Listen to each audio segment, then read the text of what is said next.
like an athlete, but got no jumper. Ballin' like an athlete, but got no jumper.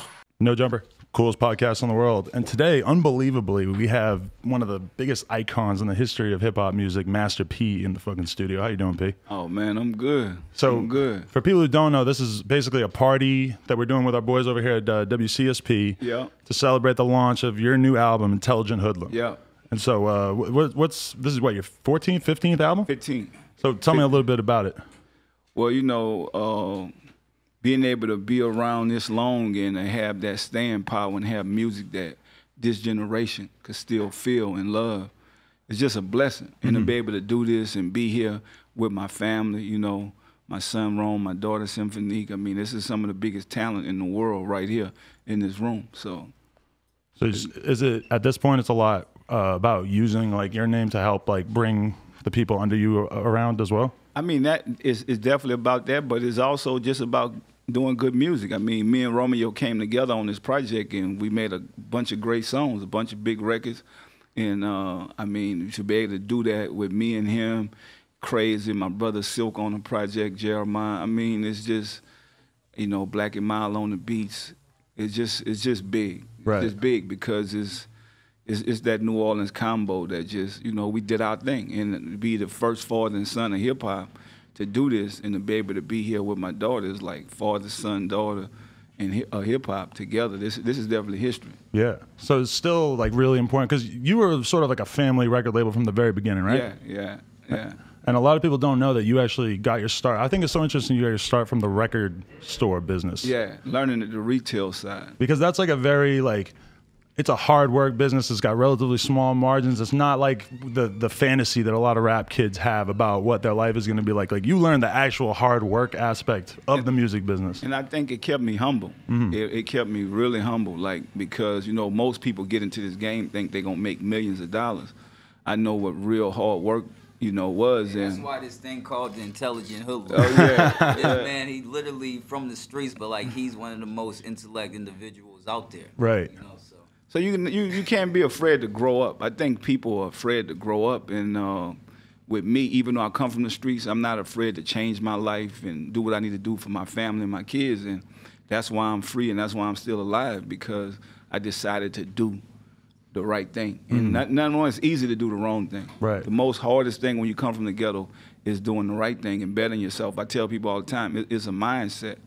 So being able to be here and open the doors for my kids to where I feel like Symphonique is probably one of the biggest talents in the world that you're gonna ever see in this game. Right. And to be from our family, 'cause me and Rome did the hip hop side, the rap side, but Symphonique doing the vocals with the R&B side. I mean, it's just incredible. You know, it's a lot of talent. I mean, you know, Rome the boss, you know, be able to do this music and have my son be the president of the company, man, is incredible. People kept asking me if he was coming, and I was like, I don't think so. And then this the a big TV project. people told me, they're like, he's coming. I'm like, oh, fuck. I had to support. Wait, I got to get you on that mic.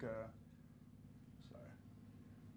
Go. We in this thing? Mic check 1 2 1 2. We could get nah, on the but chair, I had too. to be here to support this project, man. You know, this project, the Intelligent Hoodlum. It means a lot because just seeing my dad and all the hard work he put in, you know, this is more than music than us. You know, like this is family. This is a family business. And to see my dad, they say lightning strike twice, right? Like my pops, he back there, he working out, he in shape.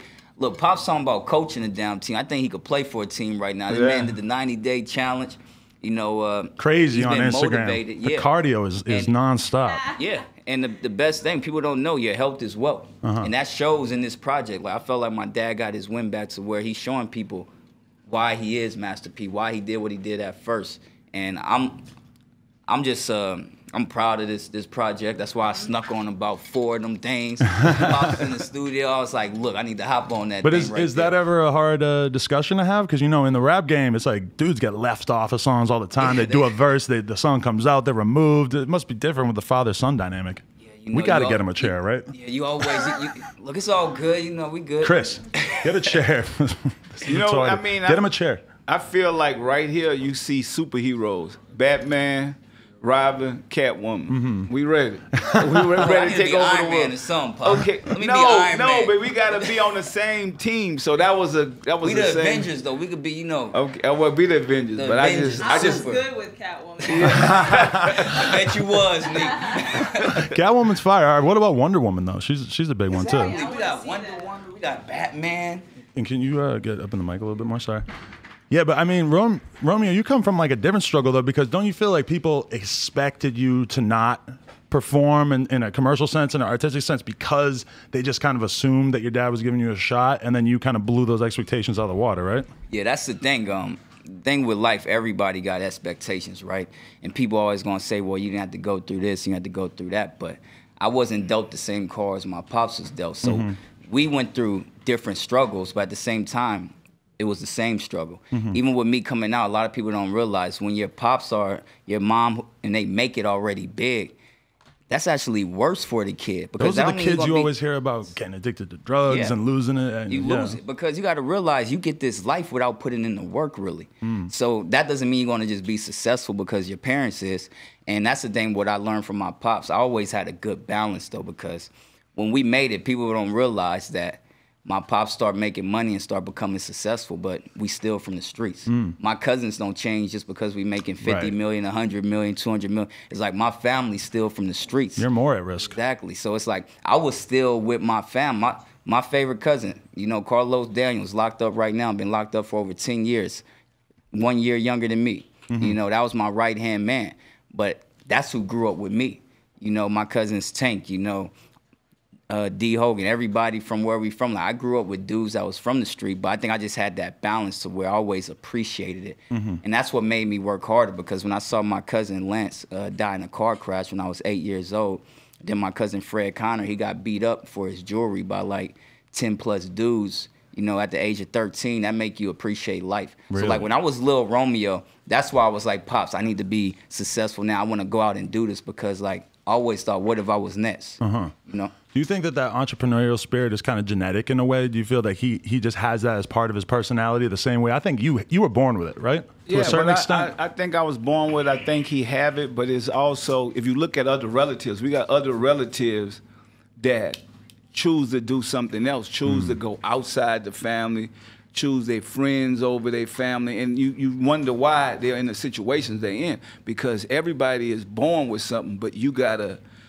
change your mindset and go out and get it. So I'm just proud that him and Symphonique really just say, you know what, I want to be something with my life, and I'm not worried about who other people are, what, or even like some people get jealous of other people's success. Right. And I'm thankful that my family, you know, that we understand who God is, and we don't live like that. We don't live for money. All I We gotta make say money. is my dad is super humble, because I feel like he really is the GOAT. But Right. he's the GOAT because he keeps working hard even after he did sell 75 million records. And like you said, I mean, people get left out of songs all the time, but he still included his brothers, still cared about his family. So that's why I'm just proud to be here, genuinely, not even just because we're related, but even if I didn't know him, I think, you know, just that respect is definitely earned. This is your defense squad right here, man. They love your house. You know, but I mean, but that's He's the way it's okay, supposed to he's be. That's the way it's supposed to be honest with you. I mean, that's what I work for.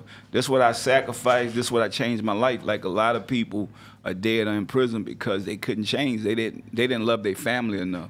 So I love my family so much that I needed to change. I had to make some changes. I grew up in the worst projects in New Orleans, and I knew for me to be here at this moment right now that I had to change my life. Right. And I'm okay with it. You know, I have nothing to prove to nobody. It's just about me getting better. Right. As a person, as a father, I'm not perfect. You know, we're not a perfect family, but we definitely work in progress, and we definitely. Yeah, knowing what Neek said, the most impressive thing with my pops, a Lil Wayne line. Lil Wayne said, real G's roll in silence like lasagna. It's a G is silent in lasagna. And that's what I feel my pops. My pops one of those people where you don't want to come across him, but he don't have to be the biggest, the meanest. He don't have to show you that. But it's like, you stay in your lane, he gonna stay in his lane. And I think that's why so many people, even the streets, respect him so much, because they know real. You know, they know real from fake. Right. And that's the thing that I learned from just growing up, you know, in the same household with this man. Right. So So back in 1998, you had a New Yeah. York Times article, which Yeah. was you probably were the first Southern rapper that they acknowledged in that way at that time. And there's one quote from Tony Draper that I feel like kind of directly like ties in with the Intelligent Hoodlum album name, where he said, "You're looking at a young, successful black CEO who had the intelligence to take the rap business to the next level." Which is pretty much like coming from a guy like him, that's pretty incredible. Yeah. And it's definitely, that's the most concise way of summing up like what you brought to the game and the influence that you've had over so many people. Yeah, well, you know, Tony Draper and James Prince at the time, they was as the biggest you could get at that time. Before And you, that was it. Yeah. And these guys were my friends, so I looked up to those guys. I looked up to what they done, and by them being from Texas and me being from Louisiana, I had to realize that that was a good thing about those times back then. We wasn't jealous of each other. Right. You know, we was friends, even though we all, Lil J had rap a lot. Tony had Swab House. I had No Limit. We was cool. We could pick up the phone and say, "Look, man, what's happening? What's going on?" And we rooted for each other. This generation now, everybody jealous of each other. Everybody want to take each other down. I mean, we was like a real mob family. Like we all was there for each other. No matter, you pick up the phone, okay, what's happening? What's going on over there? And it's like, I got so much respect for them. And I think the thing was different for me was how I was able to even surpass what people thought Southern hip hop was. I went out of my boundaries by me going to California and living in Richmond, California. I was able to experience a different hustle, an independence hustle of music, and see other parts of the world. Right. And I think that's what made me into a national artist, to where Southern hip hop, I was able to go to New York, go to all these places, to where my music just surpassed every Southern hip hop artist. And I think by Draper and Lil J not being artists, I think that was my strength. Because, you know, artists will leave you and they'll get in their feelings. So, but they was just the boss of the company.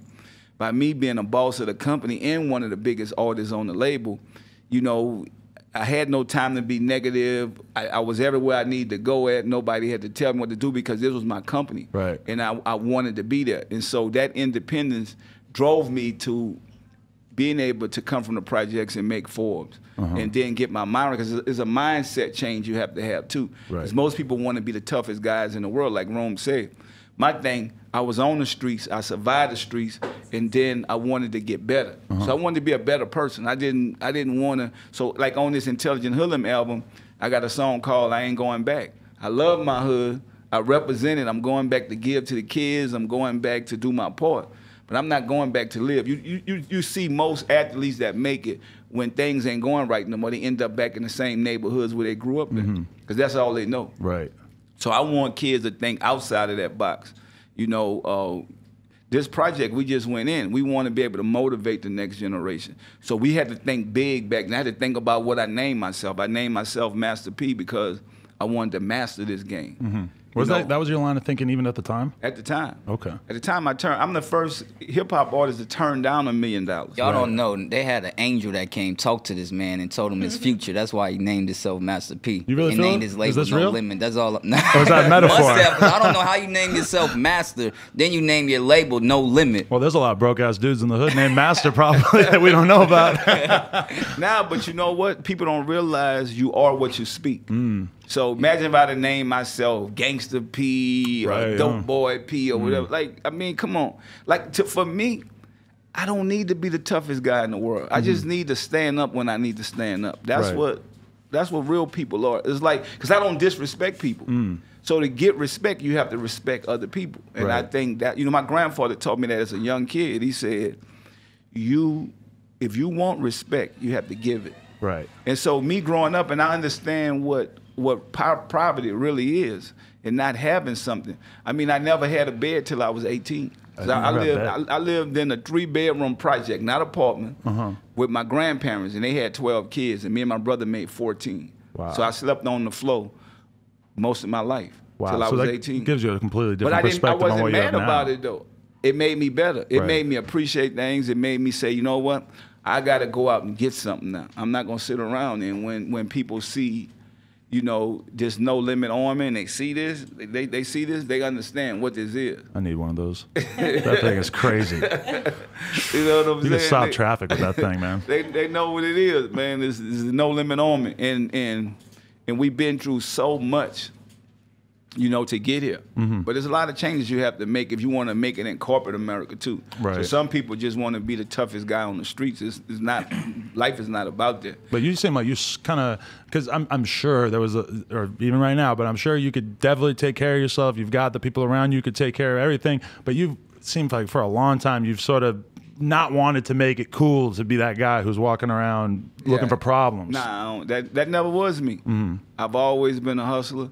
I never stole from nobody or took from anybody. I mean, I always worked for what I wanted. I mean, I was an entrepreneur as a little kid. I was throwing newspapers. I was carrying groceries. So I had that in me.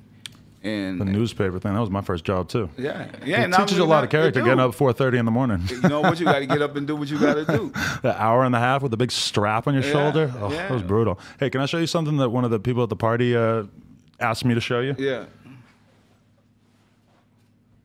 Come on, man. Does this bring back any memories? Man. 1998? Yeah. You know what? Classic right there. We was the first hip hop. Let me see that. That's merchandising right there. we And was it the also first- matches your hat still. Yeah, we was the first hip hop artist to have his own dog. So I got that. I watched Barbie and Ken, and I'm like, man, we gotta have a dog for the ghetto. And I came up with the Make 'em Say dog. I mean, I think we sold about. Yeah. I think we sold about 400,000 to 500,000 of those dogs. Oh my God. So that's a serious check off that thing right there. I played with that dog. Did you really? I did. Did you grow up listening to a lot of No Limit as a kid? Yes. You did. From can you just point the mic? Sorry. Oh, I didn't even know it was on. Oh no, you're good. Yeah, but so that was around like, was there ever a time in your life where you remember when you like realized your dad's impact or realized how big this thing you had built was? The crazy thing is he didn't like take me on red carpets or anything when I was little, so it wasn't really about like the glamorous part.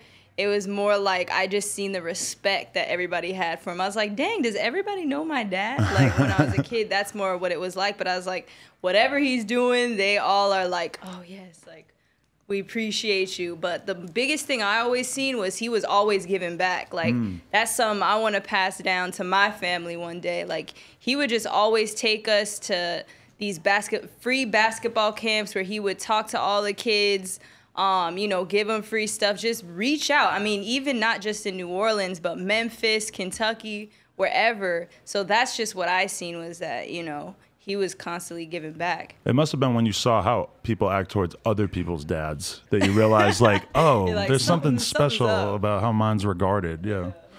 I Yeah, don't know. you know what? I'm gonna tell y'all, like, the most important thing that I try to teach people is that we can't take money with us. So our whole thing is what I teach my kids and my family and people around me. You love people and use money. Most people, when they're successful, you know, they use people and love money. And like I say, because we come from New Orleans, we come from the hurricane town.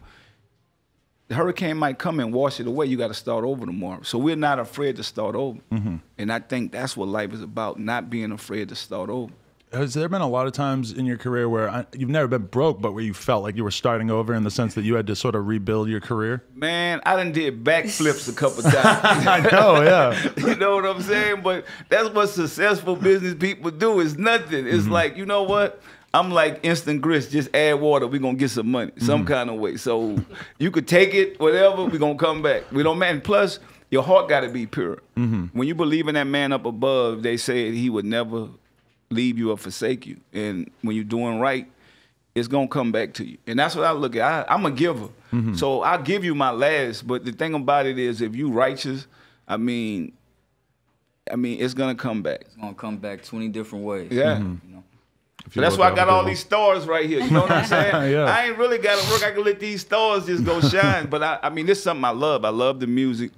And I felt like for No Limit, that we needed to put out a project like this, Intelligent Hoodlum. We needed something like this. I want to motivate that next generation and say, if I could do it, you could do it. So it's kids in here. There's kids that's in this store that's dreaming big. They dreaming of making it. I'm a living example that it can happen because I was once sitting on that porch in the project with nothing. So I was that kid that everybody was telling me, you ain't gonna be nothing, you ain't gonna be this. There was one old lady told me, you say, bright eyes, you're gonna be a star. And that's what I wanna motivate that next generation. Say, look at all these stars out That here. one line stuck with you? Just That this old one line lady stuck saying with that me. to you? Even when people saying, you ain't gonna be shit, you ain't nothing, you know what I'm saying? It stuck with me. Because when you're young, it could be hard to find somebody who really believes in That's you. it. And a lot of times it's that first person. That's it. Yeah. That's it. I mean, so my movie, King of the South, that's what it's about. It's about being king of the kindergarten class and then taking it over the world to the South, coming back home and being able to do something and do something for the South. This movie gonna be this a passion project for me. Just me being the oldest and just seeing. You're heavily involved in the production? Yeah. Yeah. Oh, So okay, this nice. is something where it's like, I know everything this man been through, you know, and it wasn't easy. And then even coming from the Calio projects, that's basically telling any kid in the world, because if he could do it, you could do it. He came from the worst of the worst. So even if you're a kid right now, you coming from the worst situation, this man is a living witness that anything is possible. Right. And he didn't just make it, he didn't just succeed, but he surpassed what everybody thought. Right. Even like you say, like being from the South, like, okay, we had the West and the East Coast, but nobody was looking at South rappers like that. Then being the first one to really make money in this business, being your own boss. And that's why this movie, King of the South, is so important to me. No, yeah, because- King of the South should have came out earlier, man. Just like the story is bananas, like to come from the murder capital of the world and then, you know, be one of the first people to have an 80-20 deal and to even play in the NBA. Sometimes I'm like, are you, like, he really did all that? That's like, what everybody says. That like, wasn't he in the NBA for a while? I'm like, there's a complex article that sums up the whole thing. It's required reading if you want to talk about Master P and his NBA career. Yeah, you know what, too? People don't realize is what you really want, and you make out of the environments or the cards that you was dealt. Like how many people, they just get down, oh, I'm going to get high, I want to do this because my life ain't right. No, you're not going to make it like that. It's, you know, you might get knocked down, just like you said. It's how many times you get up. That one time you get up and you win, it's going to take away all that pain. Exactly, and that's the important thing with this movie. It's a rags to riches story. Yeah, but it's about choices too. Yeah. Because this man could have made a million wrong choices and been in a whole different situation. Like you said, they probably got a lot of masters out there. Master Cutthroat, Master C, Master T. But we know Master P because of the choices he made. And that's why, you know, I can't wait to get this No Limit movie out there because you've seen NWA, we got the Tupac one coming, but his is a whole different beast when it comes to just mastering your own craft in your life. That's what I thought. When I first saw the NWA movie, I thought like they need this for No Limit, Cash Money. They need to like document those stories as well.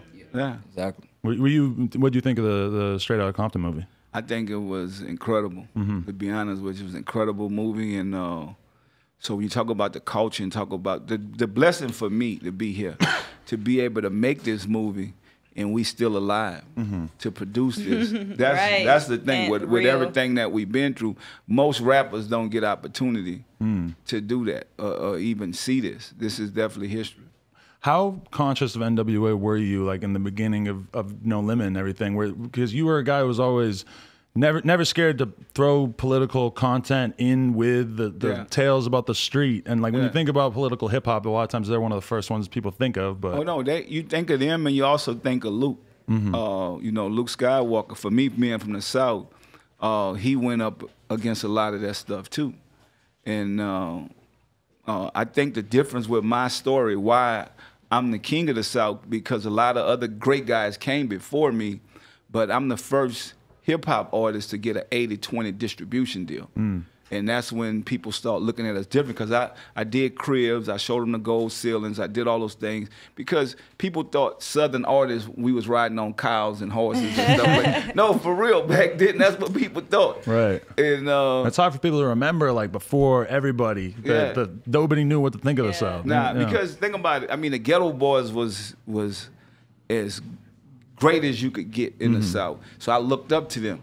But at the same time, I was the first one to own my own company and actually do this. Right. And I thank those guys. I take my hat off to them. I praise them. Without Luke Skywalker, Lil J and Rap a Lot, the Tony Drapers, the Scarfaces, it wouldn't be no me. So, you know, that's the difference with me. I'm thankful for those guys, but I think that they opened that door up for me, and I was able to kick the windows in, you know, knock the house down, you know, and but I couldn't have did it without those guys. So you're gonna see that in the movie, you know, how those guys made me better, you know, because sometimes that's why it's amazing for this man to just be heard and be put on that level. It's like this generation, you interview them, they don't give props to nobody. This man. They don't even want to acknowledge that there are other rappers. Yeah, and that's the one thing I noticed growing up with him. Like, this man give props where props is due. You know, that's the thing I don't appreciate about this generation, where everybody want to be the greatest, but you don't realize, how did you become the greatest? Because you was looking up to whoever you thought was the greatest. I'm not. right? To be honest, I've never been afraid to say that. You know what Luke done in Miami, what Lil J done in Texas with Rap a Lot. Is like those guys was the blueprint for me, and you know, because everybody could go to a certain level. I was able to push it further because I had more artists. I put out more music. I put out more records. You know, at one time I had 14 records on the top 200 Billboard charts. And when people say that you can't do that, right? And I say, why? Because I own a company.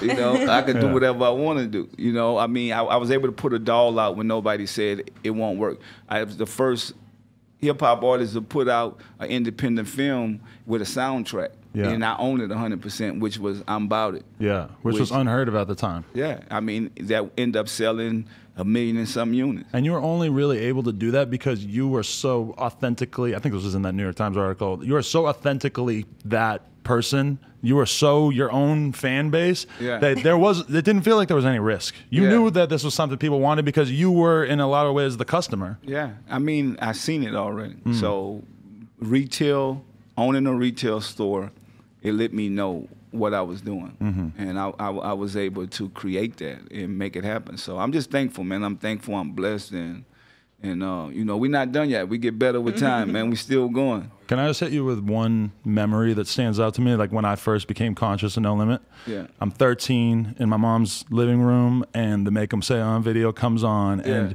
I've never seen anything that bright and shiny. I've never seen a tank on a basketball court. How conscious were you of how revolutionary that video was visually? And that was a huge step up from any video you'd done before, I assume? Yeah, so my whole thing with that was, so I had created the No Limit logo, and it was the bling, and I had the Rolex watch back then, and I asked the guys at Penny Pixel I wanted to make my logo, and I wanted to put some ice on it. So when I did that, and that bling was there, I had it on the back of every CD cover. Then I said, you know what? I'm about to bling out my video. I want to put a gold-plated tank in the video. It's like, man, how we gonna do that? Say, we gonna buy a tank. We gonna gold-plate it. It was real gold. Yeah, we gold-plated it. Where is that now? Man, it's melted down. It's melted down. They're using it in Iraq. It might be over there in Iraq right now, man. Fucking the Trump. Go. Trump's got a hold of it. So now, man, but you know what? That's how life goes. It's like after a while, you know, what do you do with a tank after the video? You're like, okay, yeah, that was cool. I should be in the Smithsonian or something. Yeah. Hey, but you know, that's pretty unbelievable about you and No Limit is that never before has somebody's graphic designers become famous. Like everybody knows about Pen and Pixel. You're one of the only people that's been able to make their graphic designers famous. Yeah. How, like, what was that relationship? Like, were you just tossing your ideas at them? I just met them. I met them over the phone. And so they was like, I could do anything. I said, yeah, you could do anything. Can you make my logo diamond and gold? It was like, diamond and gold? How do we do that? I said, I'm going to send you a picture. So I showed them a picture of my watch, and I was like, make my logo look like this. They got in over their head, though. They was like, they couldn't figure it out. Because see, back then, you ain't had all this stuff where you could just, you know, you could scan something and do, you know, it wasn't that time. I had to actually go there. You know, and because they did some stuff, but it wasn't right.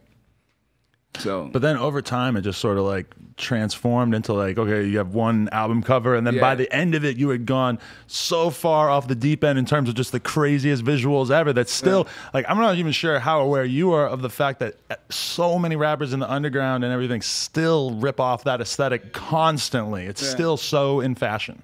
Nah, I mean, to be honest with you, it's just amazing. It's just a blessing. I give it all to the man up above. Without him, you know, I mean, the plan just was there, and I was willing and accepting to play my role.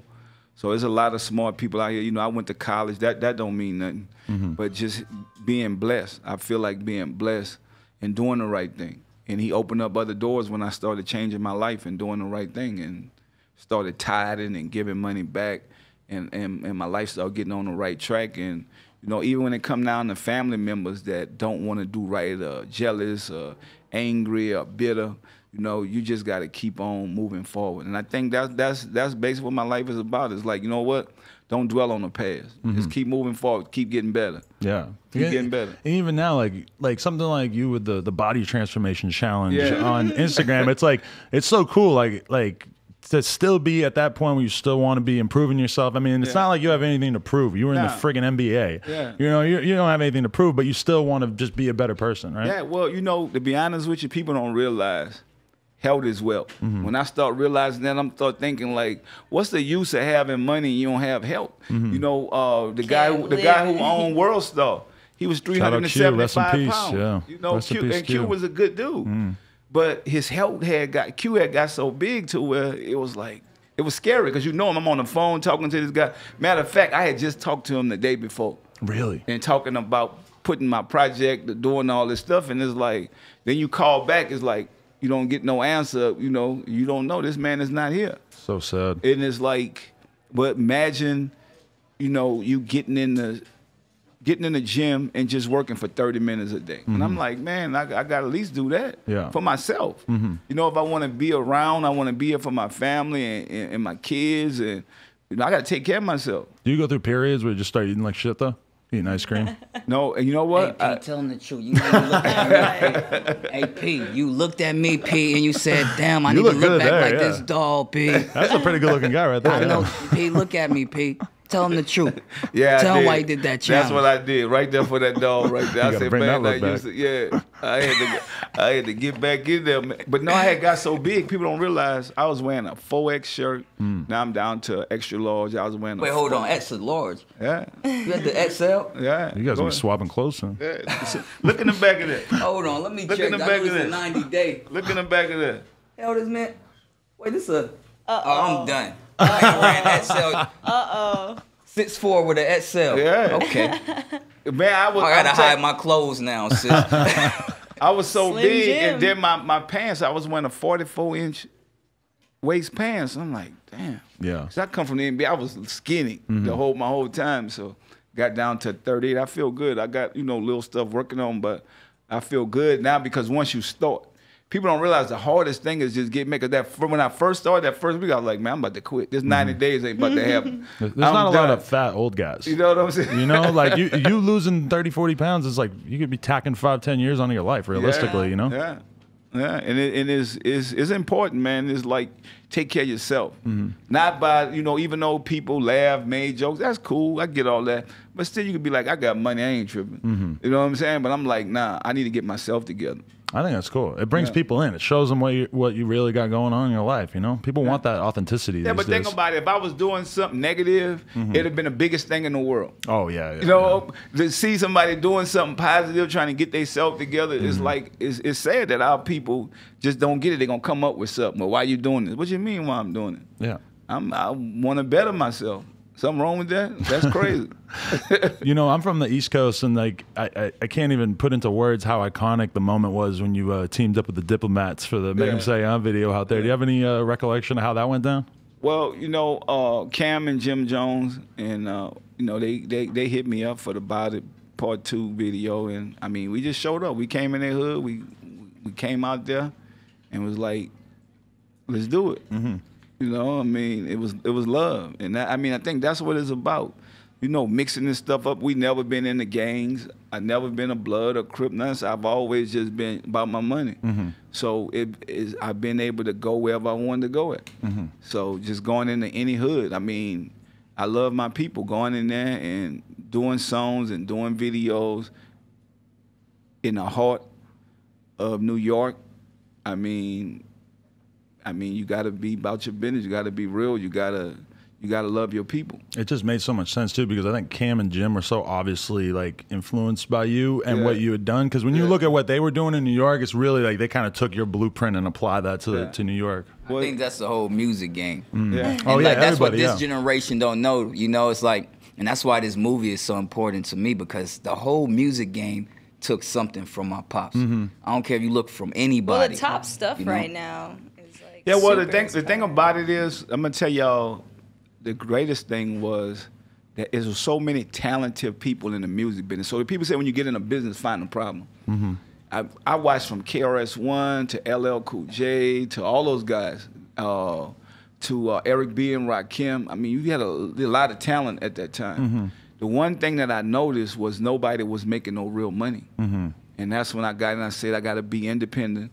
I can't sell my soul, because they got way more talented guys than me. But we have to be able to make money from this multi-billion-dollar business. And that's what influenced me to go hard, to say, you know what, I'm not going to sell my soul, not for no check. I'm going to make my own check. And what you did, like, really, like, from the early days of rap, people could have been doing that. They just didn't see the vision. They thought they needed labels. Yeah, everybody thought they needed a label. I mean, they could have gone press some tapes themselves, you know? Man, let me tell you something. I spent $25,000 back then in the 90s with Michael Jackson attorney to give me the game. He was like, it's going to cost you $25,000. And so I'm like, 25. I live in the project, man, 25,000. So he was like, I sit down with him, and he told me, he said, the only deal you could get besides an artist deal is a distribution deal, where you get 80% and the record company get 20%. But you're gonna need $200,000 in marketing promotion money. And I said, I gave you $25,000 to tell me that. You know, but that was the best $25,000 I ever spent. Right. Because I didn't know, nothing, after that I just wanted nothing but a distribution deal. Right. Companies will come at me, we're going to give you a deal, we got $1 million, I say, nah, I want a distribution deal. And sometimes you got to spend to get what you want. A lot of people are not willing to invest, and they say, because I tell you all the time, they want me to invest in their business, but I'm like, you're not even willing to invest in yourself. Right. You don't believe in, you're not going to put no money into this, but you want me to help you. I mean, you had money to start with. I think that's a big thing with a lot of the artists early on, is they had no capital to work with, so they felt like they had to go to the labels. Well, but think about it. A lot of these guys then, they ain't really from the streets, because they say they're from the streets, but do you own your company? Do you have any money? If you was doing all this stuff out on the streets, you should have some kind of money. And that's why I don't really have the question. It's like the proof is in the pudding. It's like I could tell where you really from or what you really was doing, because if you don't have no bread, then really you wasn't the boss. Wherever you from. Yeah. You know, it don't make no sense. You could tell all the stories. You Fake it till you make it, You could say all that, but something ain't right. Yeah. You know, if you doing all this and you got all this work out there, what you need me for? Hey, as long as I got you guys together, I think I probably got the best question that anybody's ever going to ask you guys. Did Michael Jordan really flex on you about wearing your dad's shoes? We got to hear your version of it. Because there's people online trying to question the account. Michael Jordan. Look, this is the thing with Pops. Pops don't care who you is. But now, it was always love. But, you know, we had the P. Miller shoes, the P. Miller headbands, P. Miller do-rags. Whatever you could wear on your body, we had P. Miller. You know, Mike, one of those people, he's just like my dad, where he's like, Rome, I know you don't got your Pop shoes on at my camp, huh? How old were you, 8? I was probably 8, and I got every awards. I'm just saying, I was balling too. So like, he was pissed. You're kind of taking over the camp. I was like a little basketball player at this camp, and I was wearing P. Millers. And then I literally just called my dad. I was like, Pops, Mike said I need to put on them MJs. You feel me? So you flew out? Man. So it is real. It's a real story. But Mike always been a good family friend, and him and Pops, they'll play like 5-on-5. You know, Pops, he picked an amazing team. Let me tell you, Pops' team was, what's that movie with Will Smith he did? That Will Smith movie. Suicide Squad? Suicide Squad. That's what Pops pick all the crazy dudes. So Pops like, look, Ron Artest, I need you. Whoever crazy, that's who Pops. And they'll play Michael Jordan 5-on-5, Michael, LeBron, everybody. Right. And guess who will win? Yeah. This dude gets some dubs. I didn't see too many people get W's over there. You know what? To be honest with you, Mike has always been a friend of ours. We joke and laugh, but he's competitive, just like us. But you know me, I'm from the project, so I'm not gonna be like, oh, I know you Michael Jordan, like you the best in the world, but still not get on the court. I gotta play. You just a number. And then especially after you told my son, like, oh, he Look, can't wear the still shoes. to this day, I don't know if it was sarcasm or not, though. You know, I'm just saying, because, you know, Mike got that little, you know. I bet he just wanted to test the waters. Yeah, it may have been sarcasm. Man, but I was a little kid. And every basketball player wants to be a rapper, no matter how big they are. They still want to have that. Like, he still wanted your image in a way, I bet. He might have, but it was like, I have so much respect for him, but I'm like, he took it so serious. Like, I'm like, dude, it's just one pair of shoes. You know, if that's the shoes he like, let him wear it. So I came up there, you know. Look, Mike was being sarcastic, Pops. Yeah, Okay? he was. What was the energy when you came up there? And how many guys you come up there with? One. Just you? Okay. Me and one little guy, my cousin. His name Hot Boy. But he's serious. Yeah. Yeah, So, with a name like Hot Boy, yeah, he better be. So Mike had about 25 guys out there with him, watching him. And so it was like, man, well, we gonna play. And Rome was little, but it was a battle. Because then you know how you talk to each other on the floor. So now I'm playing with the Raptors. I'm at that time. That's at that time. So he telling me, oh, you ain't made the team yet. You just a rapper. I say, all right, well, really, let's go then. Yeah. You know what I'm saying? So my competitive came out too. So, but we end up winning. So you know, then I talk noise. How did he even take that when you guys won, though? She had to take it. But how? Like, I You can't know even. me, he was sitting on the sideline, and I'm just like. Let's read. I think Pop still had his gold teeth, so the gold teeth days, you know. Nice. That's a whole nother story. Yeah, I changed my life. I changed What, my getting life. rid of the gold? I mean, you still got a bunch of gold Yeah, teeth. but I had all gold. Yeah. And I was a different person. Was that part of you, like, changing your life? Was, like, getting rid of the gold teeth? Were they symbolic of? No, I took the tops out because of him. Like, they wanted me to play the dad on the Romeo show, and I'm like, man, you sure you want me to play? You know, I got They gold. came to me. They's like, look, you think you can convince your pops to take out his gold And teeth I'm like, before the man. show? But when they told me how much, I was like, okay, take them things out. Let's go. I was at the dentist with him. How are you gonna ask Master P to take his gold teeth out for a TV show? It's like asking Superman to take his freaking cape off. That's part of the brand. They You just know? worked the Emmys and everything. Yeah. Hey, so you driving around? What are you listening to these days? I'm just listening to the Intelligent Hoodlum right now. Okay. You know. You can't. Nobody else that you happen to. You know what? I was listening to other people, but now I'm just like, you know what? I got to get back on this building. You know, if we believe in this all we got to eat, sleep, and drink right now. That's Right. it. I ain't got time for nothing else because it's gonna throw me off of what I'm doing. So you know, that's what I've been mostly focused on. This Intelligent and Symphonique. Listen to her new project, No Days Off. No doubt. Yeah. Well, dude, I'm so thankful that you were down to come in here and do this interview and to do this event. Shout out to WCSP for doing it with us and everything. And y'all get out there and get them T-shirts because we got we got some T-shirts. of the hottest T-shirts. NoJumper.com, we got them too. Yeah, go to roameverything.com too. I'm slinging tees on there as well. You down to come back sometime? Really spit some game, say stuff you can't say in front of your dad? Of course. All right. Well, All love. and this was a huge surprise. I had no idea that it was going to be the kids were going to come. It's insane. I'm happy as hell. It was great. Hold on, man. I came too, man. Hold on, bro. Hold on, That's dog. the old one. That's the one with the gold teeth, the full gold teeth. I'm just saying, man. We had those all over our house. Oh, really? That's good. Hey, Show them. nothing wrong with shameless self-promotion. Let me tell you, that's gotten me a long ways too. P, thank you so much, everybody. No Jumper, coolest podcast in the world. Check us out on YouTube, SoundCloud, iTunes. Yeah. No Limit Forever. Thank In the you. building. Appreciate it, man. Hey, thank you, brother.